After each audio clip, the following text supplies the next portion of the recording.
What is up, fellow nerds, and welcome to Not Your Status Quo. Tonight, we are talking Ironheart theories in a little video segment we call Theory-Palooza. Palooza, Palooza, Palooza. But, before we get into all of that fun, Doug, how's it going tonight, sir? Well, Keith, let me tell you, I didn't get my draft notice for World War III yet, so pretty darn good. I'm doing good. Doing good. Wait, what is that? Is that a knock on my front door? Yeah, man, I think I gotta go. But no, I'm doing pretty okay. How are you doing, Sir Keith? I am doing tremendous. Sorry, we had a comment from Tundra Walker. He said, you are completely Oh, off. whoops. Not sure. Our sound is up. Huh. Looks like we're streaming on both Twitch and YouTube. So, Yeah, Tundra I can hear Walker, us. if you want to let us We can use know. some clarification there, Thunder Yes, yes. Walker. What are we completely off on? Our rockers? Just a tad bit of context, sir. Little bit. Little bit more. But we thank you for coming out here. We know you're a big Ironheart fan, so we look forward to hearing what you think about all of this. But I am doing tremendously, Doug. Thank you for asking. Of course. Excited that another MCU show is going to be starting on this. I have my doubts about how great it's going to be or good. But after Lazarus, I'm sure it's going to be better than we thought it was going to be. So, Well, the bar's kind of low. the bar is very low. Yes, I hate to say it, but it definitely is. So, without further ado, let's talk Ironheart. And for those of you wondering, Dave will be joining us and at some point, possibly. He is currently working Building on his some. own Ironheart suit. That's right. We can't guarantee that he has any actual engineering skills, and he did cut out several catalytic converters. We're not sure if he really needs all those, but And he we was can't wait building to see it. what he comes up with. He was building it with Home Depot boxes. So we don't know how great it's going to be. But we trust in Dave. We know it's going to be good. So let's talk Ironheart. So Indeed. I think first and foremost what I want to talk about, because of course everyone talked about it nonstop during WandaVision. But there has been so many rumors that Mephisto is going to show up in this series and he is going to be the one that powers up the Hood. And we've heard that Sacha Baron Cohen is playing Mephisto in this. So there seems to be a lot of internet rumors swirling about this, which we will assume for this that it is accurate. What I think is going to happen, part of this, not all of it, I do believe we've seen that the Hood recruits Riri to kind of do some heists, or, join her heist team. Son of a bitch, I'm in, is what she'll definitely say. Definitely. And I think things are going to be going well. They're going to complete at least one heist successfully. They're going to get a lot of money. But Riri is going to start to feel guilty about what she's done. And I think she's going to turn on her gang at some point. And I think at that point, the Hood, who will not be powered up yet, will basically reach out somehow, and Mephisto is going to answer him and basically So give from him his demonic powers. so from what I understand, the character playing the Hood is supposed to act as a mentor character for Riri at the beginning part of the series. So that's going to be an even harder fall for her when she realizes that this person who she's, clearly relying on, looking up to, is suddenly, deciding, hey, the magic and these powers, these demonic powers, are more important than any sort of friendship that we've developed. And I know this is going to sound a bit Saturday morning cartoon, but in all honesty, I can really see the whole Disney Channel touch added to this. How much you want to bet that the overarching theme, they love to add their little themes in there. How much you want to bet it's going to be, you shouldn't take shortcuts with magic, and working hard is the real way to get by. I bet Riri is going to think, oh, I can use these magic powers or whatever if she gets involved with them. I can use this to, sort of um, make my suit even better, even more powerful. And then she's going to realize towards the end, actually, I need to craft my own. It's going to be sort of like things that we've seen from some of these other series and other movies before. Sort of like the end of Spider-Man: Homecoming, where he doesn't have his fancy suit that Tony Stark gave him. He now has to rely on just his wits and his own super strength and his willpower. And I think Riri is going to encounter something like that, where she's going to do things and take shortcuts and try and make it easier on herself, and realize at the end that she really should have been relying on her own genius, her skills, because she is, if you know anything about the character in the comics, she's really on par with Tony Stark, if not maybe even smarter than him. She was fantastic at a very young age building these suits to mimic the Iron Man suit, but even better. So I think that that's what's going to end up happening in the series. We're going to see that she's going to have to learn that actually the real power was inside all along. And I think you're right, but I also think she's going to turn on him. He's going to reach out, get powered up by Mephisto. We're going to have our, which I'm really hoping for, our science versus magic sort of battle. I can totally see that too.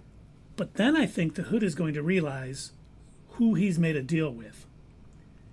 And I think the Hood and Riri may team up to try to take down Mephisto. At least help the Hood get out of his deal. But I think by the end of it, the Hood is going to be so, I don't want to say tainted, but corrupted by the power. Yes, by the power that he's gotten, that he is going to become a villain in the MCU, much like he is in the comics. But I think it's going to be, like you said earlier, heartbreaking for Riri to learn, hey, this guy was kind of my mentor, and I saw him going down a dark path. I tried to help him, and then he turned on me. Then I tried to help him again, and that's when it all went. Some of the magic that we saw surrounding her suit is going to be trying to power up to take on somebody like Mephisto. Okay. Because tech alone probably isn't going to do it, but their powers combined will probably be what can basically stop Mephisto's interference with, Parker Robbins, a.k.a. the Hood.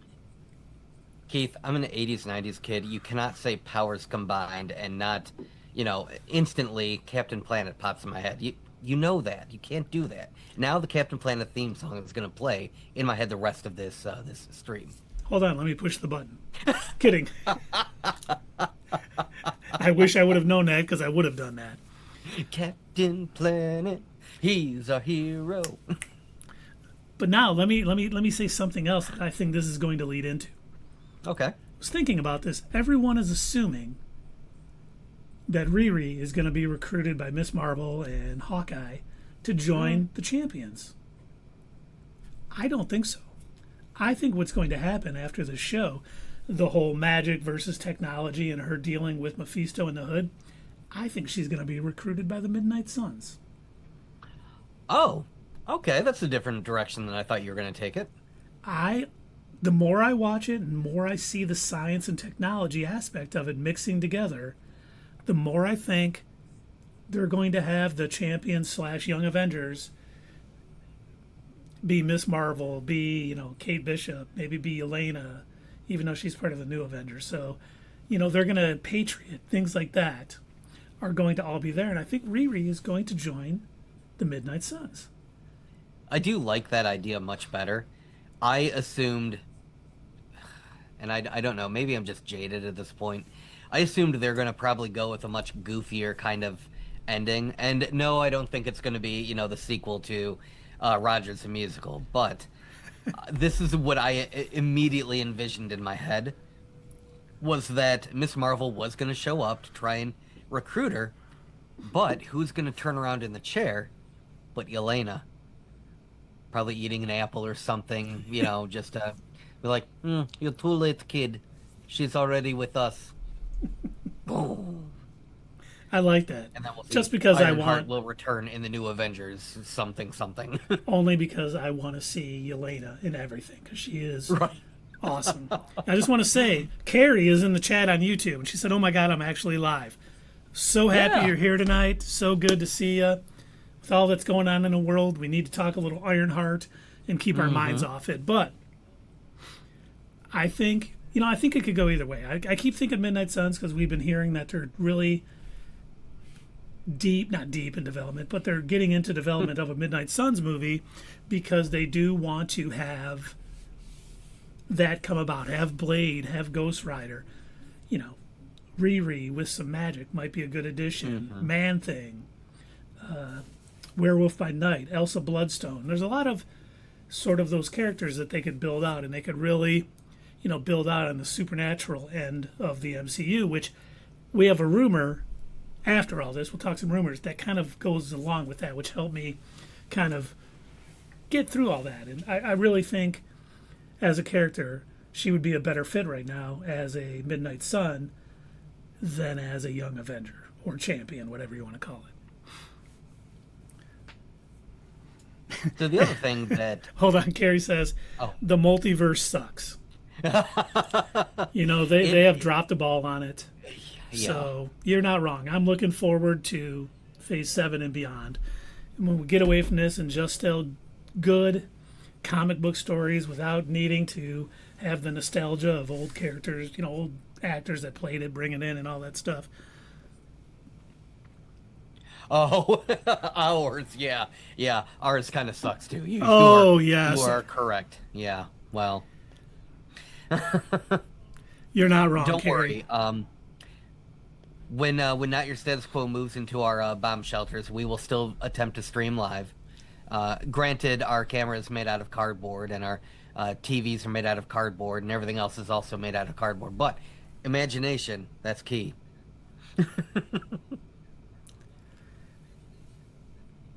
That is funny. Oh, man. Can't believe what's going on in the world, but let's get on to another theory. I think, because we have seen, I can never remember his name, the guy who played young Han Solo, we have seen him in the trailers, and I do believe he's playing Ezekiel Stane, Okay. the son of Obadiah Stane. What if Zeke gets into Stark Industries, starts working for them, but starts selling off Stark technology as like a side hustle? He starts sort of selling this stuff off, and he's building up maybe to the power broker, maybe to other people, just trying to make a business selling off all of this Stark technology. But the reason he forms a relationship with Riri, he wants to start selling her stuff too. And once again, Okay. I think he's going to be working with her a little bit, but he's going to betray her in the end, and is going to have stolen a lot of her tech and sold it off. Is it weird that I like and dislike your theory at the same time? No, not at all. So I I like how realistic it sounds. It really does seem like something Marvel would put in this series, and I could actually see a plot line just like that. But at the same time, I don't like it because, it also seems like a cop-out. It does kind of seem like, well, if it worked for Iron Man the movie, why not put it in here? It kind of feels to me sort of like the similarities that were in Force Awakens to A New Hope. Now, it wasn't a one-for-one, but it kind of feels like they're doing that sort of, well, hey, you remember Obadiah Stane? Well, here's his kid. Hey, you remember when he was trying to steal Iron Man's suit? Well, his kid's going to do it too. But I don't think he's going to try to steal the suit for himself. I think he's selling it Okay. off to make money. And he may end up at some point making a suit, but I think he's learned from his father. And he's going to be, I'm not trying to make a better suit. That's their thing. But I'm going to sell it off and make my money and do my own thing. And he may at some point need one or build one just to spite Riri or something. But I think he's going to be somebody. And the reason they're going to have him doing this is because even though we've heard it's canceled and we hear they're not moving forward, it could lead into an Armor Wars type show or movie where because, and of course it would be Riri taking the lead because obviously Tony Stark is gone, but her going and making sure that all of the Stark tech and her tech is not in the wrong hands. You know, and if you remember Armor Wars way back when, and he was even going after the Guardian armors from S.H.I.E.L.D. because they had stolen his tech, and he, not that he didn't trust S.H.I.E.L.D., but he didn't want anyone having his tech because, you know, one of those Guardian armors goes and somebody grabs it, then they're stealing his tech. So he was pretty much fighting everybody, and it really, you know, brought about a, you know, distrust. Oh yeah, I'm sure it would easily. So I have kind of it's not a fully formed theory. It's like it's a theory pupa. It's still kind of growing. It's not fully there. But I kind of want to latch on to what you're talking about with Zeke. Here's something else that I think might end up happening in regards to what he's going to do with Riri's suit. I think he's going to be more than business savvy. I think he's going to be a little bit smarter than his father. And I'm betting that whether there's some sort of trust between the two of them or some sort of friendship between him and Riri, I'm not entirely sure, you know, how that's going to work out. But I think we're going to see him install something in her suit that will allow him to keep surveillance on her, be able to see through her, you know, what she sees, and if necessary, take control of her suit. I like that. See, that would be separating a little bit from what we saw in the Iron Man movie, where even though it's Riri and, you know, it's a little similar to like kind of what happened with Iron Man 2, but again, I could kind of see something like that happening. Again, this is Disney. They're not good with original ideas all the time, but I could see him like instead Doug, what are you talking directly... about? I took my kid to see Lilo and Stitch live action. It was the most original. It was actually pretty good, but you know what I'm saying, right? And it would be nice. The other thing that I think might end up happening, again, not a fully formed theory yet. I think there's got to be some catalyst that gets the Hood into wanting to get into dark magic.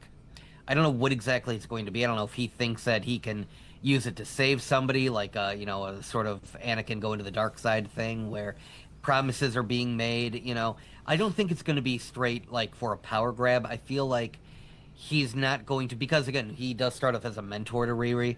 So I assume that whatever he's doing, there's got to be, in his mind, there's a good reason for it. There's someone he's trying to save or someone he's trying to bring back, and he's been told that this dark magic is going to make it happen. No, I think you're right, and I think what it is, I think him and his gang get stopped by Riri in her Ironheart armor, and to compete, to be able to, you know, compete with superheroes in the world, he needs that power, and I think that's what he's going to do. He's going to understand. Oh my God, Daredevil, the Punisher, Ironheart, Iron Man, Captain America, Thor, all these people. You know, you need power if you're going to make a play for it. And he's going to, unfortunately, make the wrong deal and get those powers from, well, hopefully Mephisto. They've teased him so long. Please, just give us Mephisto. It is about time. You have done enough weird stuff in these shows and movies. I saw Doctor Strange in the Multiverse of Madness. You have no excuses anymore. You can give us the freaky stuff. We can handle it, I promise. And with them getting into the rumor we'll talk about in a little bit, you know, is talking about the supernatural and things like that. Yeah, we're ready for it. If you thought that Disney Plus, you know, viewers wouldn't watch it or anything, look how much Multiverse of Madness made. People are ready for it. Give it to us, please. We want Blade. We want Ghost Rider. We want the Midnight Suns. We want all of that. And that means you're going to have to be a bit weird. And look at one of the best shows, probably the best show, the second best show behind Loki, was WandaVision. And that got into the weirdness of everything. It was a bit odd at times, and everyone loved it. Talked about it all the time. So, I agree with you, Doug. We're ready. Now, you ready for my next theory? I am. Okay, this one's a little bit out there. You can feel free to, reel it in whenever you're ready. But you know what my favorite part of Lazarus is? When They're it ends? expert detailed.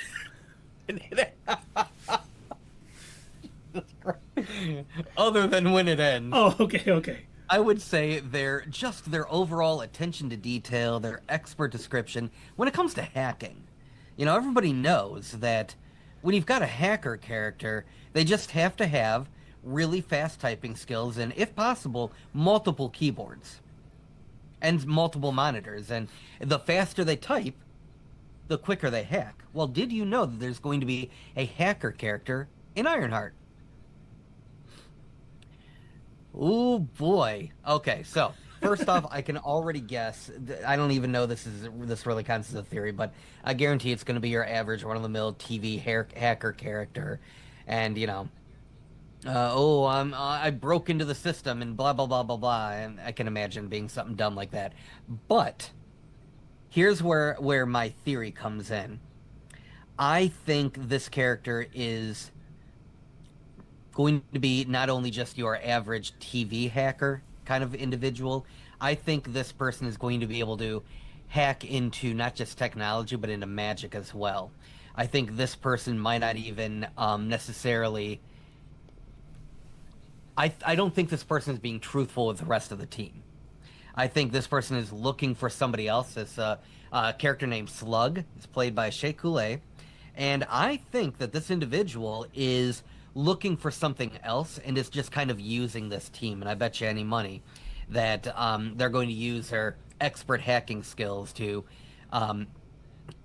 be able to track the magic of Mephisto or something like that. I think it's going to be more than... Because I made my theory about that. I think Zeke is going to somehow hack into Riri's suit. Well, I think Slug, our actual hacker of the series, is going to do something more than that, and she's going to reveal that actually I can track, magical trails or something like this, and I've been hunting Mephisto. I like it. I like that. I know it's a bit out there, but once again, it's leading into the supernatural. I think this show... Exactly. I'm trying to figure out ways that this is all going to tie together, because I do like that. The idea that they put forth in front of us with this series is going to be that it's very much a technology versus magic. We kind of knew that going in, and they haven't...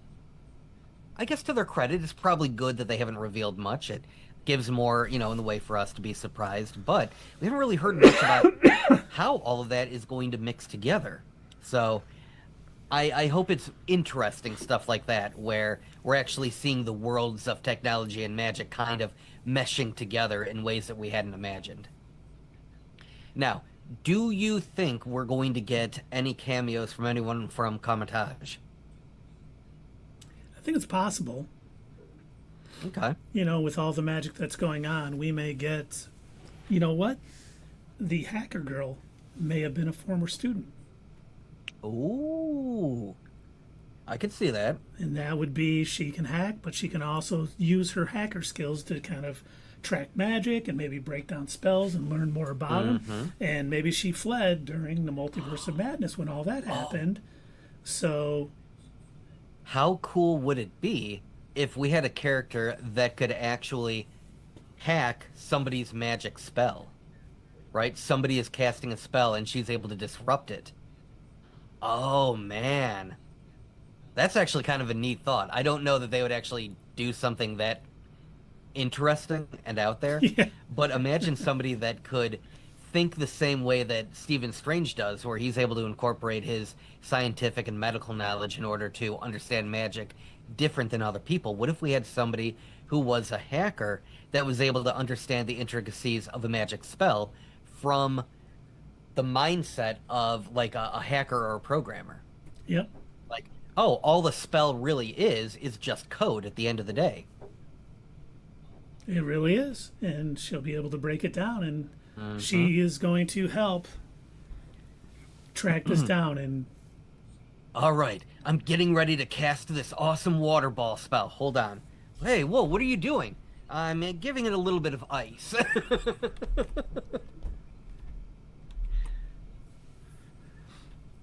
Now, I have something else, too. Okay. We know that episode 5? It's called I had this brought up and now I forgot it. Let me get back to it. You said it's based on the title of episode 5? It's based on the title, yes. Okay. Is it episode 5? Oh, I can't find the... Oh, I'm dumb. I wrote it down and I lost it. Let's see here. So episode 5 is going to be called Karma's a Glitch. Yes, that is the one. 2 things about that. Okay. The M in Karma has a red tint to it. Right. Which a lot of people have jumped on, saying, oh, that's Mephisto. I don't know if that's necessarily true. But what I kept focusing on is the glitch part. We know that Riri is going to create an AI in this. We kind of saw it talking to her. What if the AI kind of flips out? Almost an Ultron type turn. Not full Ultron, but it starts thinking it knows better than Riri on how to handle things. And they sort of have... So instead of just making suggestions, it just kind of takes over? It starts you don't know telling what her, you're doing, I'll do it for you. That would be interesting. I like that. Oh, and... Oh, man, what if this carried over into any other appearances of Ironheart where now, she can't quite get rid of this AI. It's sentient, it's on par with maybe someone like Vision or something like that, a Super Jarvis. That's interesting. I like that theory, Keith. And, I mean, I think the thing is, it doesn't want to destroy humanity, just kind of improve it, with or without humans' permission. Well, that's what most AI in movies and stuff tend to do. Exactly. You gave us a directive to save humanity. The only way to save humanity is to eliminate it. Everyone, every single one of you.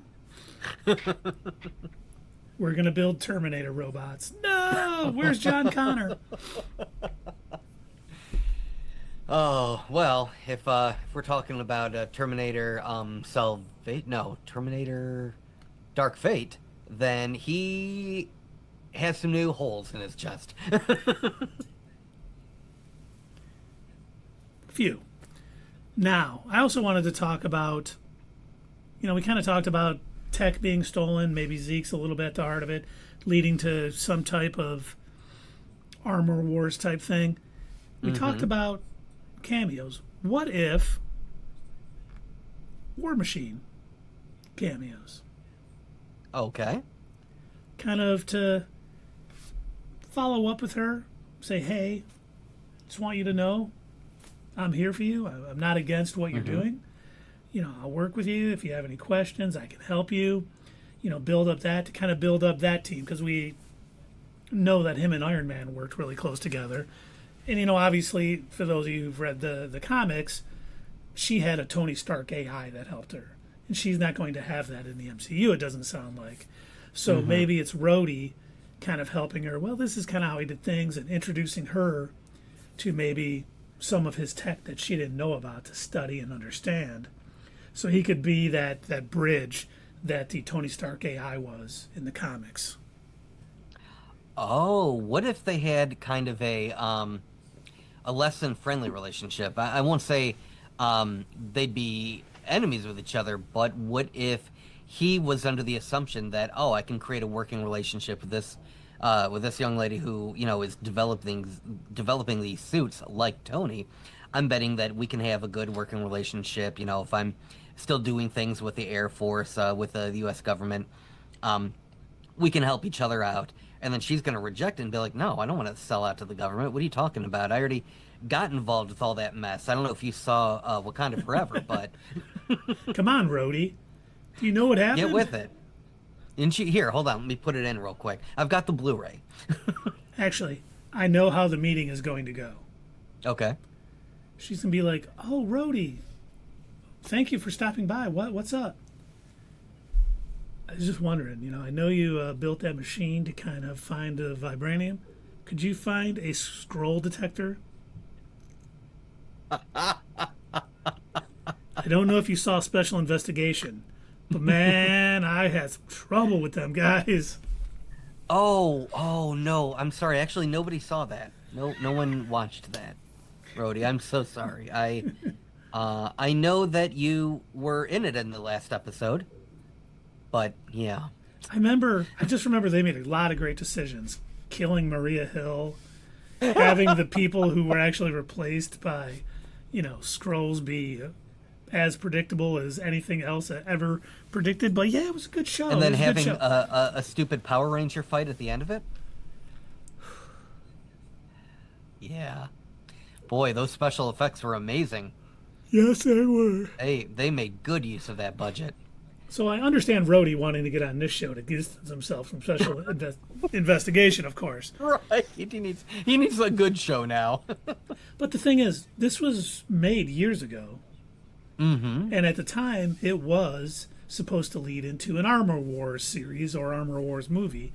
And I think some of those elements may be left in here. And you know what? If this does well, and it's, people are embracing it and want it, maybe we get the Armor Wars movie back. But it will not be during the multiversal saga. We'll get it Phase 7. It'll be something, that's there. But they can still build towards it. And if they don't want to make the movie, they don't have to. I know sometimes people get upset when there was a plot thread that's never been talked about again in a Marvel movie. Well, it wasn't big enough to, maybe they'll have a cartoon about it. But I hope they leave it in there, and I hope they see if it would work, because an Armor Wars series or movie could be very interesting. And I think written correctly and having, Riri and Rhodey either together or at odds in it would be worth seeing. So we'll have to see where that goes. We'll have to see if we get any hints of that in this series. Okay, I've got one more add-on to my post-credit scene. Okay, so Miss Marvel walks in and she's ready to recruit Ironheart to the champions. Yelena spins around in her chair, and after Miss Marvel is looking disappointed, oh man, we were too late. All of a sudden, a star-shaped portal opens up, and out steps America Chavez, and she says, "Gallant hero, we're here too." And then Miss Marvel looks at her and says, "No, we're too late. I'm sorry." I love it. And then cut to credits. Cut to black. See, I have a thought on what we may see in a post-credit scene. It's wild and crazy, and I can't quite put it all together. Okay. So we're not going to get to that yet. I want to talk one more thing, that one of the things that has been a part of Riri's story so far in the MCU is Wakanda. Okay. And we know that Wakanda is sharing tech and all of that stuff. They made her a suit. Obviously, she wasn't allowed to keep it. Hopefully they give her some vibranium, though. That'd be nice. And that could lead into what I think. I think there's going to be possibly some radical factions, Wakandans, who are against sharing their tech and everything else. So she may come against some Wakandans who are like, we know that you learned to do this from Shuri, or you have Wakandan tech and we're coming to take it back. It could almost be a reverse Armor Wars where people are coming, Wakandans are coming to get her, not fully sanctioned by Wakanda, but these radicals who think sharing technology is bad, and that's going to be the downfall of Wakanda. And so they're coming to collect. I could really see that. And if we end up getting another, I assume we're going to get another Black Panther movie at some point. Ryan Coogler is already working on it, so yes. Excellent. I would like to, that would be kind of a cool plot point to add in there, is, now that T'Challa isn't there to be the king anymore, there's been a huge disruption in the royal family, but with all the, so many people dying, Shuri doesn't really want to be like a ruler type figure. I could see that being a faction that, oh, well, sharing our stuff, sharing our technology, sharing the vibranium, that's what got us into this mess. If we wouldn't have done that, if these other countries hadn't found out about it, they wouldn't have developed the technology to try and to search for it. It wouldn't have alerted the sea people to come and find us and start a war with us. All of this happened because we ended up sharing with the rest of the world. So yeah, I think that's a really good theory, Keith. I like that, and I could see that then working into the next Black Panther movie. It would be nice to see. I hope it happens. Yeah, And me now, too. that's all my theories I got now, but I do have one that I think could be a post-credit scene that doesn't involve her getting recruited by another team to join. Oh, okay. Is it Rogers the Musical Part 3? I wish, but I don't think they're going to do it. I think Riri may stumble upon some celestial tech left behind by the Eternals and the Celestials. So maybe she'll actually get her hands on some adamantium? That, or just she will incorporate celestial tech into her armor. And so at the end, we may see her working with the celestial tech, Stark tech, her own tech, Wakanda tech, and it makes this what I hope to be a more comic accurate armor by the end of it. That really is my hope. That's something that we've discussed a couple of times. Every time we've brought up Ironheart, and even when we brought it up in our review of Wakanda Forever, one of the things that kind of disappointed us was how inaccurate the suit looked. It was kind of an odd shaped. It didn't look right. They have an amazing design in the comic, several actually, because she actually goes through several designs just like Tony Stark does. So there have been several really cool designs of the Ironheart armor in the comics, and they seemed to ignore all of them so far. Even in the previews that we've seen of this series, it still looks a little off. So yeah, I am with you, Keith. I really do hope, at least by the end, that she's able to develop something that looks more similar to what we're used to seeing out of the comics. That would be. I think most nerds agree that whenever we see one of the characters don a more comic accurate costume, I'm not saying it has to be straight up spandex, but at least when it looks somewhat similar or it takes some themes from the comic book costume. Look how many people got excited in Deadpool and Wolverine when we saw Wolverine with his brown and yellow costume. And when he put the cowl on. Yeah. Yes. And we understand not every, costume is going to be able to be reproduced in live action. I would never want to see Hawkeye's comic book costume. That is bad. That would not translate well, no. That would be weird, but I wish he would have set it up one time. When Supergirl was on the CW, she was like walking out in all these uniforms to see what would work, and one of them was like the classic Supergirl with the skirt, and they were like, nah, that'd have been hilarious if Hawkeye would have been like, I am not wearing this. Yeah, no. There's not a chance I'm wearing this. But everybody got excited when it happened in WandaVision, when towards the end she, let the red flow and the little crown kind of appear. Everybody's like, oh my god, that's awesome. So yeah, it'd be nice if they listen to the fans, because the fans want to see that, We like these characters, and obviously we wouldn't be going and watching these movies and TV series if there wasn't a part of us that wanted to see more of these characters jump off the page onto the screen. And Riri is one that I like from the comics, so I've got high. I really want this to be good. The trailers have not been that impressive, so I hope, like you said earlier, they're hiding a bunch, and so this is going to be a big surprise. I hope it turns out to be a good show, borderline great show, because this character deserves it.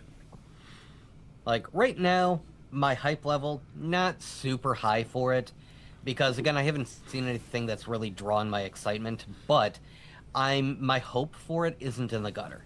I still want it to be good, and I think that it has a chance. I think it does have a chance. I have not read whether they did any reshoots or re-editing or anything like that. But you did mention a little bit ago that this was filmed and created several years back now. So I don't know what has been done since then, or if it's just been, the film reel's just been sitting on a shelf somewhere, or what's going on. But, here's hoping that they've learned lessons from series and movies past, and they're not just putting whatever they've got on screen. Hopefully they are realizing, okay, here's where we went wrong. Here's how we can fix it. I hope you're right. There was no major reshoots or anything else. They did, At least that they reported. Correct.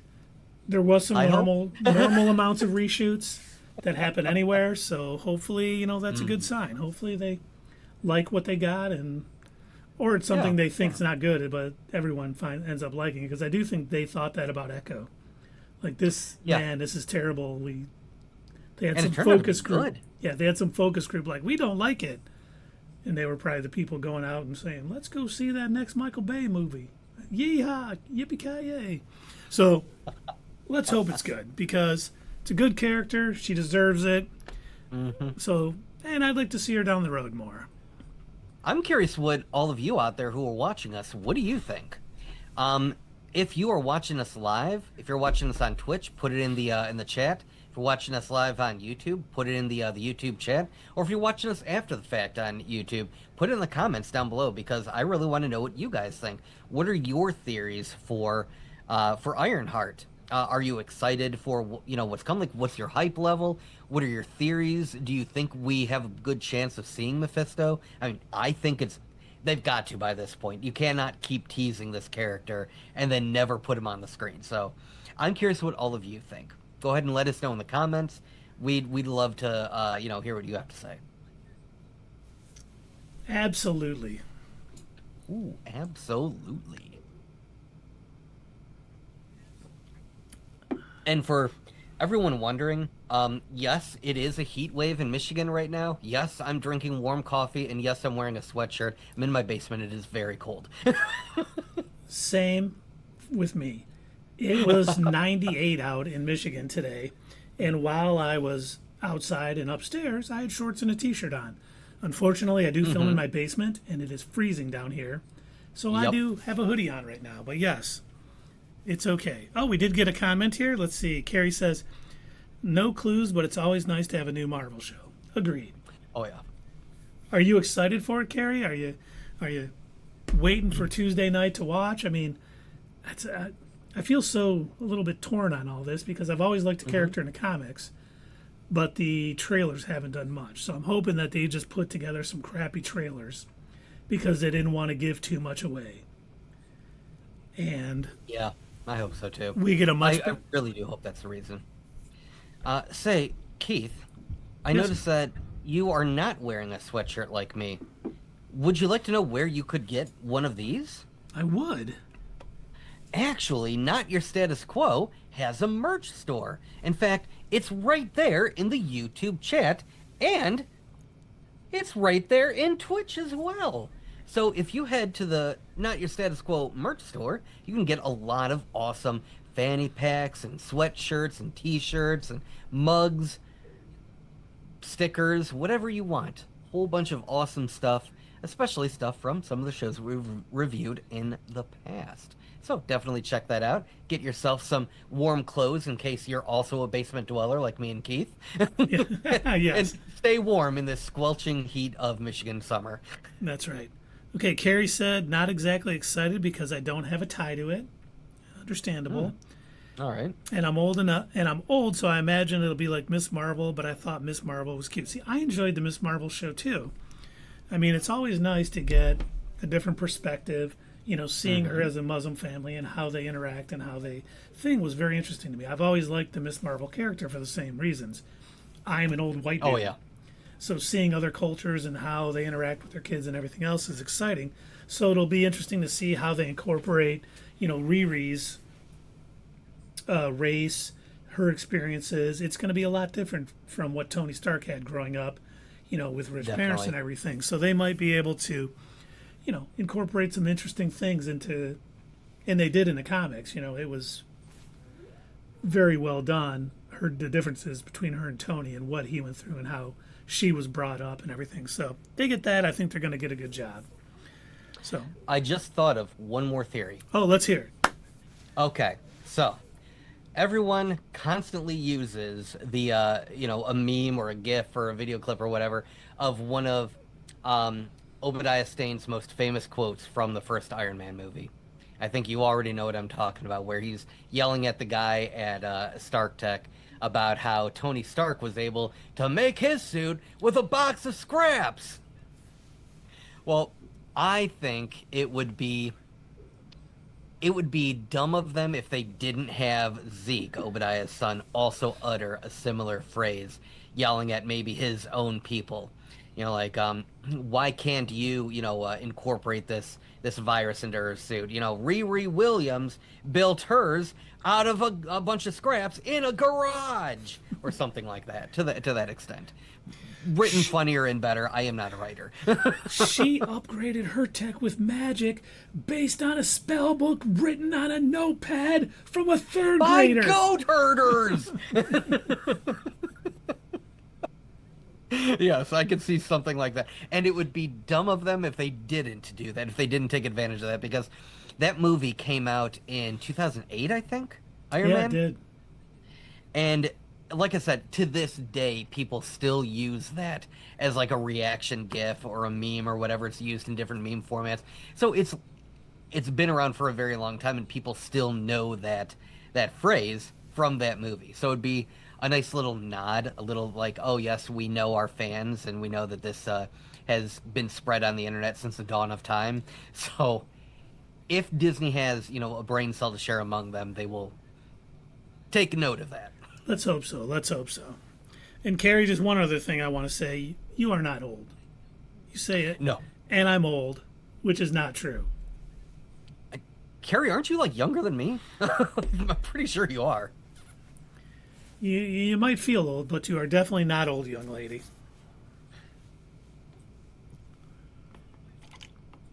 All right, so are you ready for some rumors and news all around the MCU? News?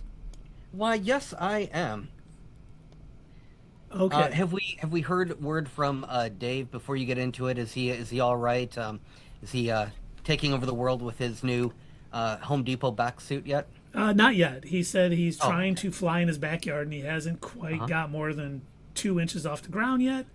So I think that just might be his vertical leap, and he actually does not have the jets working yet. So hopefully, well, you can do it, Dave.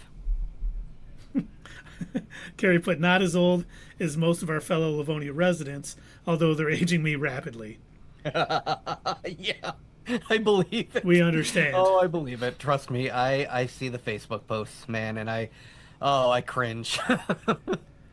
Oh, and Kevin Davis is out in YouTube, and he says, feel bad for Dominique Thorne and Yaha Mateen Abdul because folks aren't going to give these shows a chance at all. Well, you know what? We and Not Your Status Quo definitely will.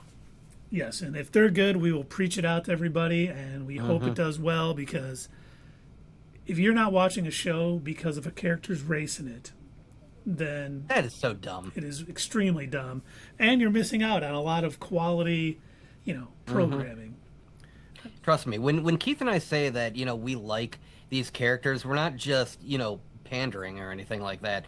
These are legitimately good written characters from the comics. Like Miss Marvel, one of my all-time favorite characters, because she just encompasses everything that is a comic book nerd, and they put that in the comics so well, and I really think they carried that over into the show. It was probably one of my favorite parts, watching her like argue online with people about other heroes and try and cosplay as her favorite heroes. And I also, I think that they're going to do a pretty similar decent job at portraying Ironheart. I hope. Again, a very good character from the comics. So if Disney and Marvel is paying attention to what works with these characters, then yeah, I think we're in for hopefully a good show. And I know I've never said this on air before. You guys are going to be shocked by this, but I'm a huge Wonder Man fan. I seriously have loved the character since I was a kid. I still remember the cover of Avengers 161. His brother, the Grim Reaper, has like Vision and Wonder Man, chained up, and he's like gonna kill one of them. And I've always liked it because he was a character that Baron Zemo gave him his powers to fight the Avengers, and then he found out that, hey, the Avengers are actually the good guys. I'm on the wrong side of this. And Zemo killed him for that, and then found out it wasn't really dead. He was just kind of in a cocoon type state because his body was turning into pure energy. And, I'm looking forward to this. I don't care that the actor playing him isn't a white guy like he is in the comics. His character has nothing to do with his skin color, so he could be anything. And he is an excellent actor. I loved him as Black Manta. He was one of the only good parts of Aquaman. So Aquaman, did they make a movie about that? No, it was a fan theory I had. But he played Black Manta, and he was great, especially because he had a comic accurate. But he's a great actor. He can pull it off. So I'm hoping, with all the stuff that the Wonder Man show is going, the writers from Brooklyn Nine-Nine, which was a great show, the greatest superhero ever, and then, it's just going to be great. What else can I say? So I hope people tune in, and I think a lot of people will. I think the casual fans will tune in if they hear it's really good. They probably won't be anticipating it because Wonder Man is not a household name. People outside of comics don't know who Wonder Man is. So it may take a little bit for people to get into it, but I'm hoping the show's great. I'm hoping he shows up in Doomsday or Secret Wars and everything after that. Yeah. You know what I have noticed, because I do have a lot of friends that are those kind of casual MCU viewers and everything, and even with the Star Wars TV shows and everything, one thing that I've noticed is a lot of them wait until many of the episodes have aired, sometimes weeks or months after it's aired, and that's when they'll finally tune in. And I guarantee I'll have somebody come up to me because they know that we do the YouTube show, like, oh, hey, Doug, have you seen The Mandalorian? Yeah, I saw it like a year ago. Oh, I just found it. Oh, I did an entire YouTube series about it, but good, I'm glad you found it and you're enjoying it. But I have a feeling that it's probably going to be like that with Ironheart and with Wonder Man. It's probably going to be, you'll have people that'll stumble upon it. They'll, one day they're bored going through Disney Plus. Oh, I haven't seen that yet. Oh, good, all the episodes are out. Cool, I'll just watch it now. And unfortunately, that ends up hurting it because these streaming services require numbers when something drops. And when something, has been on the service for multiple weeks or months, and then people start watching it after the fact, for some reason, these studios don't like that. They want to see the numbers as soon as it drops, not months later. So. It's true. We do have a couple more comments from Kevin Davis on YouTube. Do you think DC Studios' brand damage is going to hurt Superman at the box office? No, I don't think it will. I don't think the brand is damaged. I think there's some Snyder fans who are going to try to sabotage it, but I don't think they're going to be successful. Yeah. This movie just looks too good, and I think it'll bring the casual viewers into it all. I think what's going to help, while, yes, DC did have a lot of stinkers as far as movies go and everything, I think that what's going to help them is the trust in what has already come out before it. And I'm not trying to, say that James Gunn is the best, director, creative person in the world, but he has made enough good movies and series that you can kind of use that as a basis to determine, is this going to be worth my time? Do I want to go see this movie? Do I want to spend time watching this show? Well, if any of the backlog of stuff that James Gunn has already done is anything to, anything to help make that conclusion, I think that's going to help, regardless of what came before it. I think most people understand that you can't always judge an entire studio based on what came before it all the time. Sony's a different story. Nothing can save them. But think about it this way. A bunch of people ran to the theaters to go see Batman Begins. When just a couple of years before that, we had Batman and Robin, and before that, Batman Forever. Not great movies. I don't know if you guys remember those, but they were stinkers. They flopped at the box office, critically panned, not great movies. Everybody involved makes fun of them to this day. Even Joel Schumacher, who was responsible for those two movies, even said that he had regrets that May I they may didn't I go the way add, that he wanted. release the Schumacher cut. Yes, definitely released a Schumacher cut because apparently he did have a grander vision from what I understand. But yeah, then a couple years later, we've got Batman Begins, and then we had Batman: The Dark Knight. Amazing films. All of them came from Warner. They all came from DC Warner. So I mean, sometimes they have stinkers and they have to retool and come back. So no, I don't think that the brand has been so damaged that people aren't going to go see it. But do I think that some people are going to try and pull stunts? Yeah, definitely. We've already seen online a couple of people posting saying they've got plans to try and disrupt the sale of tickets or things like that. Yeah, they want to They're just log being in children. and reserve tickets so other people can't get them and stuff. But if the movie is good and it's getting good word of mouth, it'll do well. And from everything we've seen, it looks I like agree. it's going to be amazingly fun. He also says Pixar will bounce back with Toy Story 5. Yes, Elio did not do great at the box office this weekend, but it also really? came out. Lilo and Stitch is still at the theaters, which I saw with my family this weekend. How to Train Your Dragon is out. There's so much out there, I think. We actually are planning on seeing it. We just didn't see it this weekend. We'll probably see it next weekend or July 4th week because we want to see it. It looks good. So I think that movie might do okay over the long run. Okay. And honestly, I don't know how Toy Story 5 is going to do. I don't know if you ever saw Quentin Tarantino talk about Toy Story. He claims... I haven't. Well, and he's right about this. He said, Toy Story 1, 2, and 3 is the perfect trilogy. He said, Toy Story 3 is epic conclusion, has everything you would ever want, heart, humor, all this stuff. And he goes, they came out with Toy Story 4. I never saw it. I refused to see it. And I do think a lot of people might skip out on it. But it is Toy Story. 4 still made a boatload. We saw it. And it was fine. It was a good movie. But I do kind of agree. I mean, they had the perfect trilogy with 1, 2, and 3. And because every studio, when they get an IP, I'll be right back. yep, they just got to keep kind of cranking out the sequels. So, Pixar wants to make their money. They've got a brand that they think can do it. So I definitely understand it. I just wish they went with some original ideas. I know it's hard to build up on original ideas and make that bank they want to make. But if you do it right, they can definitely get it done. All right. Thanks for all the questions and comments tonight. We really appreciate it. We always love talking to everybody and getting your guys' thoughts. But now it's time to talk a little rumors and news for the MCU. We got a bunch. A bunch dropped the other day. Ooh, really? Yes. The first, this is from Alex Perez over at the Cosmic Circus, who has been very good. He said Marvel's next saga, which we've been calling the Mutant Saga, which may not be accurate, is going to focus on 3 main pillars.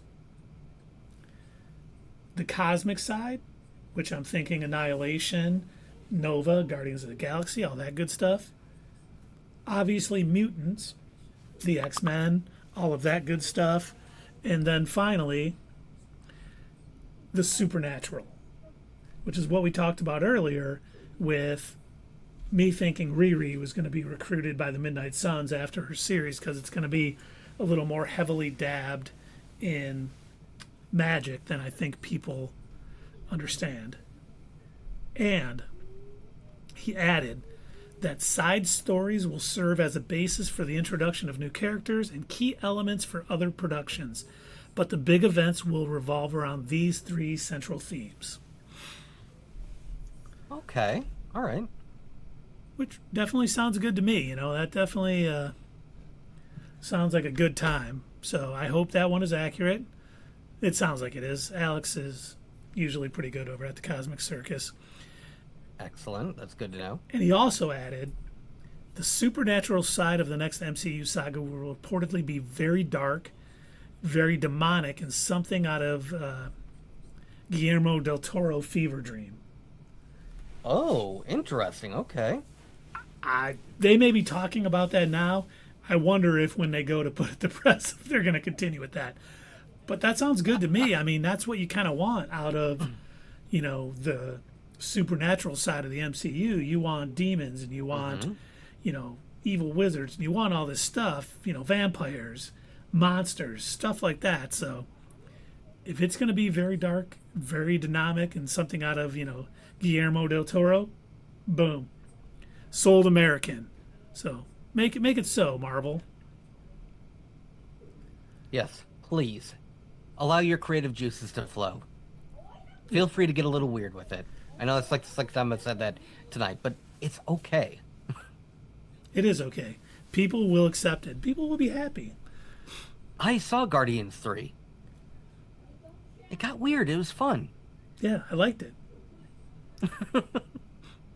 And now, here's a lot of people have been talking about Teddy Hulkling from Young Avengers.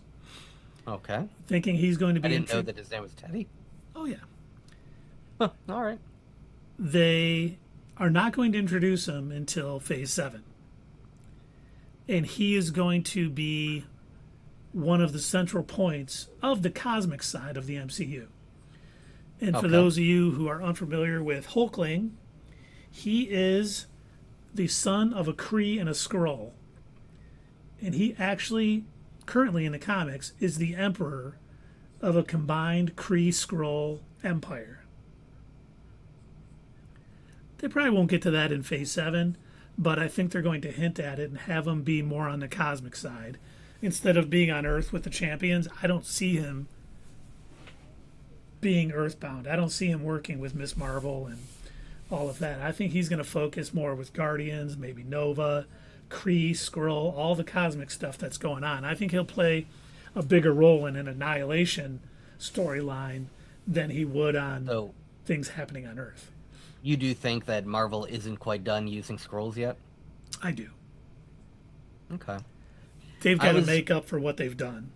Well, see, I agree with you, but I also know how studio heads work, and I can foresee them doing the same thing they did with the Kang storyline, getting scared off of it, realizing, oh, we made a boo-boo, and rather than try to fix it, just brush it under the rug. And pretend like it's not part of the universe or something. And just so you know, Kevin Davis, I think, responded to one of your comments. He said, Sony Pictures has been struggling for a long time. Hope they make a comeback. Yeah, if only we could... Oh, hey, Dave is here. Let me switch over so we don't look crazy on the screen. There we go. There we go. Now we're all look three. Crazy on the screen. Welcome, Dave. Did you get your Ironheart armor created? Yeah, I got it all. It's fabricating. It's going to be about 5 hours. Okay. Did your original test suit, were you able to finally get it off the ground? I couldn't get it off my body. It was crazy. There's all this sticky stuff all over me. It was terrible. Well, all of our female fans just responded and said, better to have more clothes on than less clothes on. That's right. In my case, that's the truth, yes.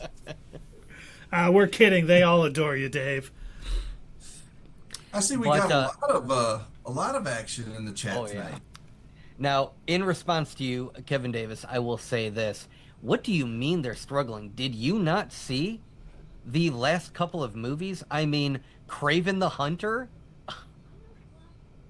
Venom 3. Come on. More Venomous? I don't remember what it was called. Morbius. And of course, the creme de la creme, the queen of the ball, Madam Web. Grab it from behind. Let's all see it. They're in their what is it? Hot Girl Summer era. That's I used that right, I think. It's a little dated. You did. But... That was well done. Everybody was just like, oh God, Doug, that's so 2020. I think not your status quo street cred just jumped a couple notches, if you know what I'm saying.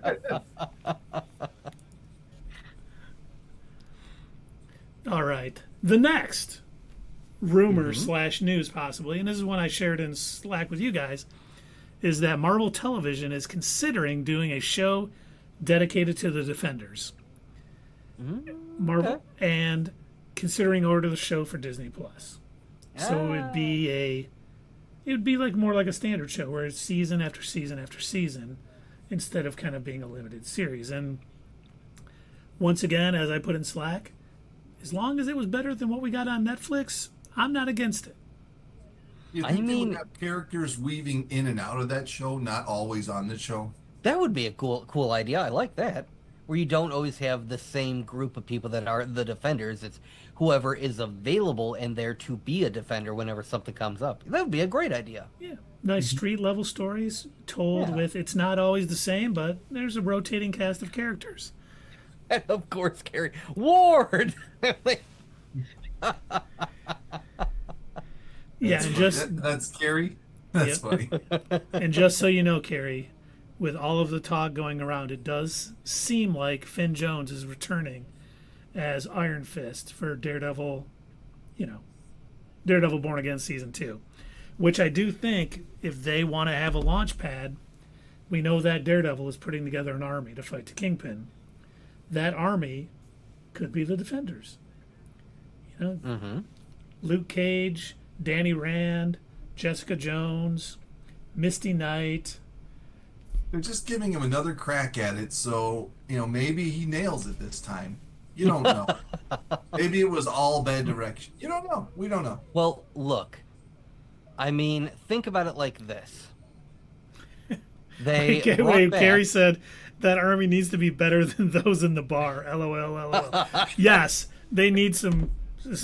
They need some better, some more powerful heroes than just some guy sitting in the bar. Yeah, we'll help you. Oh, thanks. That'll be great. No, I mean, okay, think about it like this. Dave, I think you're right, because look at what happened with X-Men The Last Stand. That was supposed to be the Phoenix Saga. Didn't turn out too great. So what did they do? They brought back the same director to do the Phoenix Saga again, and look how that turned out. It was as good also as the a first complete one. train wreck, both literally in the movie where there was a train wreck, and also the box office, it was a complete train wreck. But third time's a charm, and I think if we bring them back for a third time, I'm betting we could get it this time. Hold on, checks notes.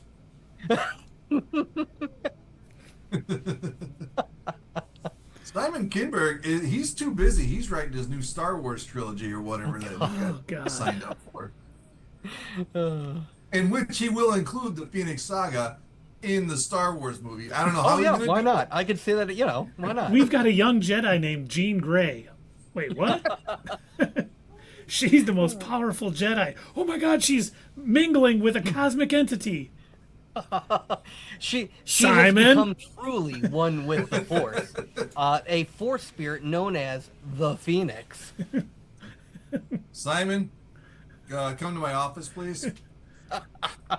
We think it's great. We love what you're doing with this trilogy. We can't wait to wake it. Oh no.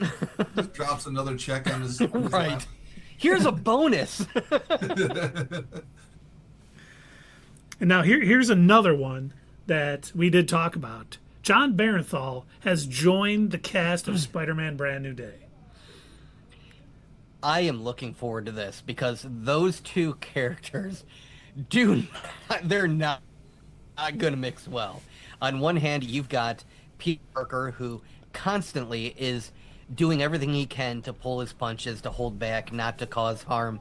And, especially after the last movie he was in, where he realized it was a better idea to help these villains out. Not everybody is truly evil by nature. Some of them just had a bad string of luck, and he had to go against, Doctor Strange in order to make this happen and to save these people.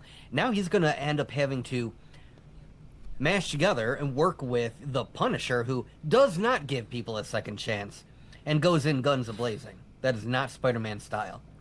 Hey, what happened to your girlfriend, Spidey? Say her name. Say her name. MJ. Which MJ? Huh? So, man, I don't know how involved it's going to be. I hope it's not just like a cameo thing. Like, I hope, it's more than that. But I am curious how it's going to go, The one thing that we've wanted for a very long time, and, unfortunately, a couple of rumors came out I want to say late last year, earlier this year, where they were talking about, trying to make another multiverse sort of Spider-Man movie. Kind of disappointed us, but one thing we've wanted is a more street-level Spider-Man style movie, because some of Spider-Man's best work in both the comics, the TV shows, the animated series, everything like that, is where he's dealing with day to day. Like, that's what makes Spider-Man, is Peter Parker struggling to be both Peter Parker and the superhero Spider-Man. And sometimes that's dealing with street level threats like thugs, or, these people who just happen to fall into a science bucket and, become insert animal character here. Vulture, Scorpion, Rhino.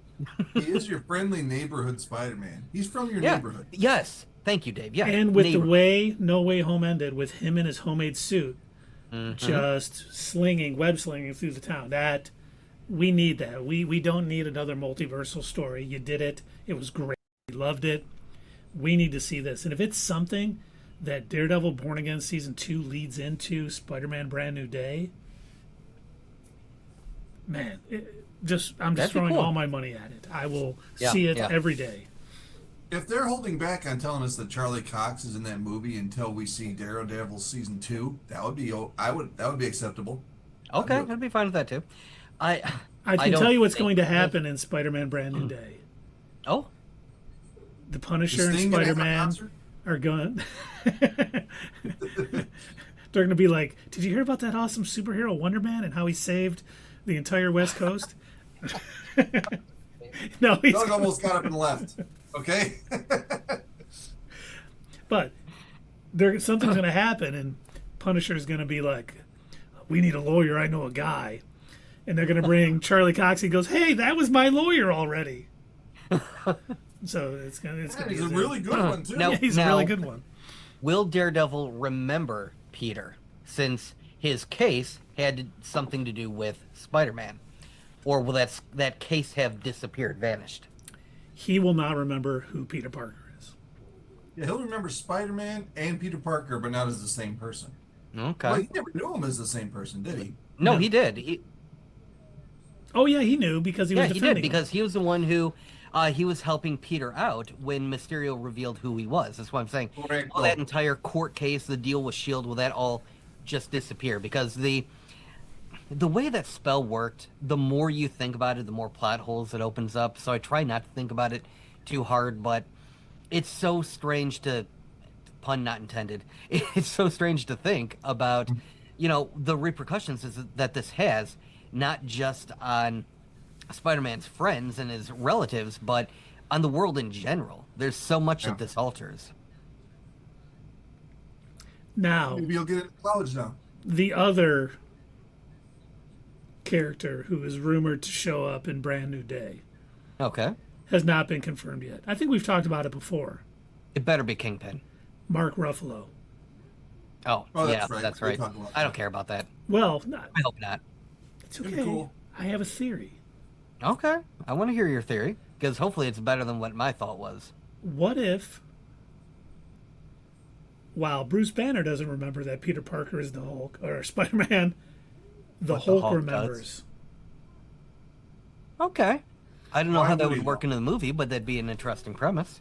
All right, what would be the premise on why he would remember and Mark and Bruce Banner wouldn't? Because when the spell was cast, he was Bruce Banner. So it didn't affect the Hulk because he's a separate being and wasn't on this plane of existence at the time. Basically, is how I would see it. Now, are we saying then that Smart Hulk is gone and that Bruce has returned to the duality of either he's Bruce or he's the Hulk? Yes. Okay. Because remember, he's going to take a beating by Wonder Man in his thing that turns him into the Savage Hulk. I've got to mention Wonder Man like 3 times today. This is the best stream we have ever had. Too bad they don't have like theme music for that show already. You could play it. Right? Oh, man. That would be fantastic. But I do hope... Have you used your soundbite of me not knowing anything yet? No, not yet. No, not yet. I know nothing. But I really hope, because the Mark Ruffalo thing has not been confirmed by anybody, I really hope that's not the case. We don't need to see like Spider-Man and the Punisher fighting the Hulk. Now, if he's smart Hulk and he comes there for another reason, I don't even know if I want that. I know. The Hulk fits with other characters, and while Spider-Man and him have teamed up in the past, I guess I just don't want to see it. If they do it right, fine. I won't complain. It's just not the character I want to see with Spider-Man in this movie, because I want Punisher, I want Daredevil, any of the street-level New York people. It would be great to see all against the Kingpin. And I don't think the Hulk fighting the Kingpin would be an entertaining movie. Up until the series actually came out, the other character that I did want to see team up with Spider-Man was Moon Knight. As I think, prior to the series, I think the idea of that would have been kind of interesting, seeing this sort of Batman-like character, team up with Spider-Man, but then his mental state continues to shift, and maybe he becomes different versions of Moon Knight throughout, and Peter has to deal with who I'm working with now, who am I talking to now. But unfortunately, since that show also tanked and wasn't that great, I don't think that's ever going to happen. It sucks because he's a good character. Yeah. I wish they would figure Again, especially in the comics, Keith and I were talking about that earlier, how there's so many times these characters we fall in love with the way that they're in the comics, and then they don't quite make it to that way on screen. I hope that they bring in Moon Knight for Midnight Suns if they do it, and that character can do a little better job, be better written, and be more entertaining, so fans want to see more Moon Knight. Because we talked about it so much when they did this movie. You don't start with the supernatural side of Moon Knight. You start with the street level side of Moon Knight, and then you build up this, Khonshu and all this other stuff, and they just went about it wrong. Marvel is so afraid to do that, but now that they've seen where it actually worked with Daredevil, which was not what the original series was going to be like, but they ended up doing reshoots, rewriting, filming it and everything, and what we got was definitely more in line with what people wanted. And I think hopefully, if Marvel is going to learn any lessons from that, is that hey, maybe some of these more street-level, neighborhood-style stories actually work. Now, did they actually learn that? I doubt it. But it'd be nice. I doubt it, too. Mostly, they'll take away the complete wrong lesson from that and be like, well, what made Daredevil Born Again work? The Punisher was in it. So if we stick the Punisher in everything else, it's like, okay, you were so close. But hopefully, and what I really hope happens, Daredevil Born Again Season 2, and then remember, we're getting a Punisher special presentation. I'm looking forward to that. That's going to be Hopefully great. those two things lead into Spider-Man Brand New Day in some way. Yeah. Get us that connectivity that we've heard about, that we used to get in the MCU. Because, we felt seriously. That's what I was gonna say. The shows on Netflix did really, really well. I don't know if you guys remember when they came out, but people were talking about them. Daredevil was amazing. Yeah. Well, season two was okay, but season 1 and 3 were amazing. Mm-hmm. And the thing is, like you were saying, if they learned how to slow play it, if they just rewound and went back to how they started the whole MCU, they slow played it. That's why they got the huge payoff at the end. So they should take that lesson from it rather than we got to have the Punisher and everything. You know what I mean? Mm-hmm. You're right. But no, it's like they got a taste of, the cosmic, and they got a taste of these team-up things, and it's like they think that's all they can do now. And it's like, no, you can backpedal a little bit. Like, these heroes aren't teaming up all the time every day. And it's not always going to be Thanos from space that they have to deal with. Well, there's sometimes that another hero comes in just for like a few panels. Yeah. You know what I mean? And then they disappear again. Yeah. I mean, that'll probably be a little expensive to do, but you got Robert Downey Jr. doing it in Spider-Man: Homecoming. Mm-hmm. And you have projects filming at the same time. You just drop them off for a day. I think most actors will be like, you know what? I'm willing to do something like that because it's going to build the brand bigger, which means I will get bigger paychecks for playing this character, and I can do my little art projects on the side and have enough money for my MCU. I mean, I think it benefits everybody. It's what the fans want. It'll help them get bigger paychecks like, Robert Downey junior got from the MCU. And it makes everybody happy. It brings back, what we all loved about the MCU in the first 3 phases. Absolutely. Absolutely. Ooh, what you got there, Dave? Checkers. Yum. Great fries. All right. We're on to Vision Quest. There's a few rumors. This next one is also from Alex Perez over at the Cosmic Circus. Jocasta, the Bride of Ultron, from the comics, will reportedly be the antagonist in the series. Which I could see. She'll have a human form, right? They said she is going to have a human form. Okay. At one point. Which we know we've heard Ultron is coming back for this also. So him creating Jocasta could be part of this. In the comics, he wanted to use... I was about to say, remind me who Jocasta is? She is a robot that Ultron built, and he wanted to implant the brain patterns of Janet Van Dyne, the Wasp, to be his bride, much like Hank Pym and the Wasp were married. And she ended up turning on Ultron and becoming part of the Avengers for a bit. I assume if they do something like that for, series or movie, whatever it's going to be in, I assume they're going to have to switch up who he's trying to implant in there, since we now have in the MCU, Tony Stark was one who created... Tony Stark and, Bruce Banner created the Vision body and also Ultron instead of Hank Pym. Well, they didn't create the body for the Vision. They got that... Remember, they stole it from... Yeah, they stole that. From Ultron. I don't think we ever found out where he got it from. He had the body made by that doctor. The one who repaired... that's right. Hawkeye's arm. She was creating nanotechnology replacement limbs and stuff, and he had her build an entire body. That's right. And... once again, according to Alex Perez, he was quite busy. He said Vision Quest will reportedly make Agents of S.H.I.E.L.D. fans very happy. Does that mean the cavalry's coming back? I don't know. For people who watched all of Agents of S.H.I.E.L.D. like myself, there was a time when they were in this sort of... I don't even know what to call it. A different... It's not a different world. They were wired in, and they were in this sort of... In the Matrix? Kind of like the Matrix, yes. And I think that's where we're hearing about all of these human bodies for everybody. Because James Spader is reportedly going to be Ultron again, but it'll be him inside this. And I think because they did it on Agents of S.H.I.E.L.D., I think that's kind of what he's talking about. I don't think he's talking about characters necessarily showing up. They may.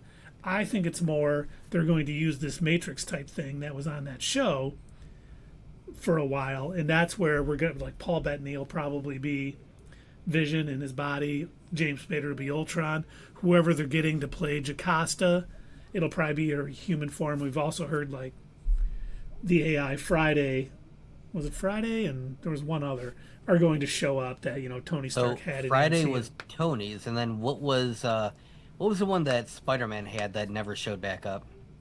Oh, yeah, the one from Homecoming. Yeah. Paul Bettany's wife. Yeah, Jennifer Connelly. I can't remember what her name was, but yeah, I bet she could too. Karen. Yes, sir. Yep. Was it Karen? Yes, it was.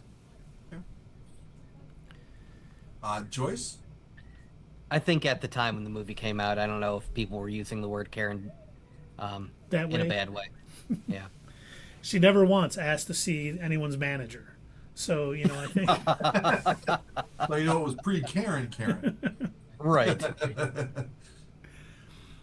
And now this isn't necessarily a Vision Quest one, and this is by Daniel RPK. He said Marvel Studios has planned for Ultron to appear in multiple projects after Vision Quest, which I'm all for. One of the things I love about the comics is villains coming back.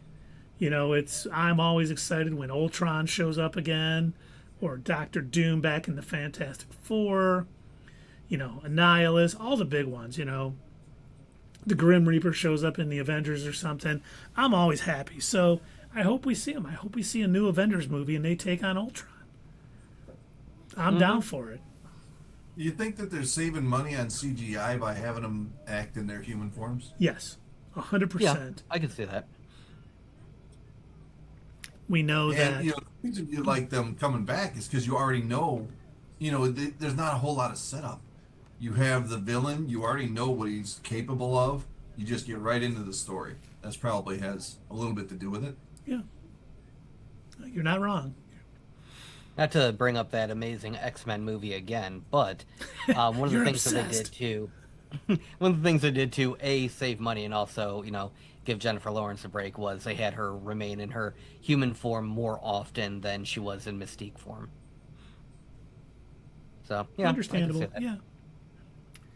And now the other character that we hear is going to appear in multiple projects, at least 2, is Man-Thing. We saw him in Werewolf by Night. I'm assuming this is excellent special presentation out there, folks. If you have not seen it, check it out on Disney Plus. It's really good. They have a colored version now too. Yeah, they have a colored version now too, and it's good. Oh, I did not know that. I didn't mind the black and white version. I liked it. I watched it with my grandma. I think I enjoy the black and white version better, but it's nice to see it in color too. Okay. So, and that once again, hearing that Man-Thing is probably going to show back up goes back to that first thing we talked about, where the 3 focuses of the next saga is going to be cosmic, mutants, and supernatural. And Man-Thing certainly fits under that supernatural bid. Again, get weird with it. I'm down for it. The weirder, the better. Mm-hmm. And now, the final little tidbit for tonight. Okay. They're going to introduce a new team into the MCU. Mm-hmm. And it very well could be an animated project. And this actually lines up with, introducing the X-Men because they were introduced in an X-Men comic during the infamous, wonderful, amazing Claremont Byrne run of the X-Men. Alpha Flight. Okay. So we'll get Canadians' super team into the MCU, but it may be, and understandable, that would be an expensive movie to make. Mm-hmm. Because you basically have Shaman, who is magic user, we'll say. We got Sasquatch, who is like the Hulk. North Star, who has power armor like Iron Man. Snowbird, who is like can turn into all these different creatures, kind of like Beast Boy. So yeah, it's well, actually, North Star is the mutant who can run real fast, and then his sister, and then Guardian is the Iron Man guy. So, I mean, I would love to see it. I always enjoyed, Snowbird? Yeah, Snowbird. You say Snowbird? So they spend their winters in Florida and in Arizona? Yeah, yep. But, I mean, the interesting part about them was they were introduced because Logan was originally from Canada and was part of Alpha Flight. Weapon X was in Canada, and they brought about, he was already a mutant. He had that healing factor, and he had, the sense of smell and all the extra senses that he uses. But they were the ones that put the adamantium into him. And so they wanted him back. So they sent Alpha Flight, and they fought the X-Men. And, of course, like most things, they find out, hey, we shouldn't be enemies. We could be buddies. But it was kind of cool seeing Canada, like, sending superheroes, hey, he's our property. We're taking him back. And the X-Men had issues with that, as you would well imagine. Yeah. We get that in an animated series or an animated movie where Alpha Flight comes into the United States to get Logan back from the X-Men. I'd be down with that. I don't know. Canada's not our ally anymore, so. Well, I guess we're going to have to invade Canada. Yeah. Well, Dave, is anyone currently our allies besides Israel? I don't think so. Well, we're not a political show, so. You're right. You're right. We won't talk. I'm sorry I opened the door. You will be. But that's all we got. Exciting time. We finally, Thursday night, we will be back talking about Ironheart, the first 3 episodes. We hope we have good news to report. But you know us. If it's not good, we're not going to sugarcoat it for you. Well, I might. I tend to veer towards the positive. But, we'll let you know. We'll be back next Monday because I know these guys are excited. They're like, let's get off this stream because Lazarus episode 12 is dropping tonight. I was just about to say, oh boy, we got to get off the stream so we can go watch Lazarus. Yeah. Watch Lazarus and Rick and Morty. Which one's going to be better? Rick and Morty. Rick and Morty would probably be better. But not by much. Yeah, not by leaps and bounds. You're right, Dave. Yeah, we'll be back next Monday talking about the final 2 episodes of Lazarus. Will it be so good it saves the show? No. But will it be over? Yes. And we'll talk about it. So we should find somebody to... It's a rain! I got Slayas. Yep, I was just about to say, I think I see Slayas on there, so if we want, we could go hang out, see, let's see, she's playing Dead by Daylight. She's never a bad choice. She's a fun person. She always acknowledges us when we raid. She's a great streamer. She really does a good job with engaging everybody. Big old nerd too.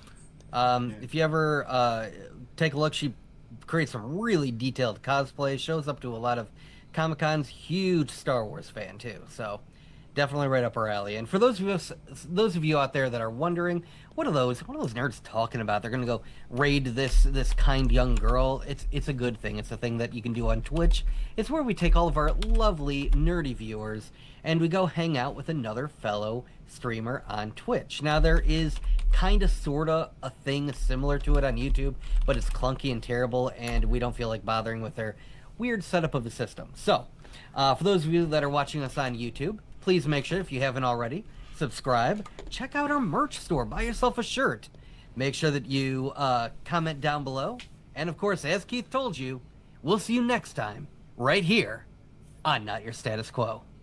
Hey fellow nerds, I hope you enjoyed this video, and if you want to see more of this stuff, make sure that you check out our Twitch stream. We try to do these live Sunday or Monday nights, 8 p.m. Eastern Time. Keep an eye on our social media to find out when you can join in live and chat with us during these live streams. Also, as usual, don't forget to check out our other social media. Add us at Twitter, comment down below, and we'll see you next time right here on Not Your Status Quo.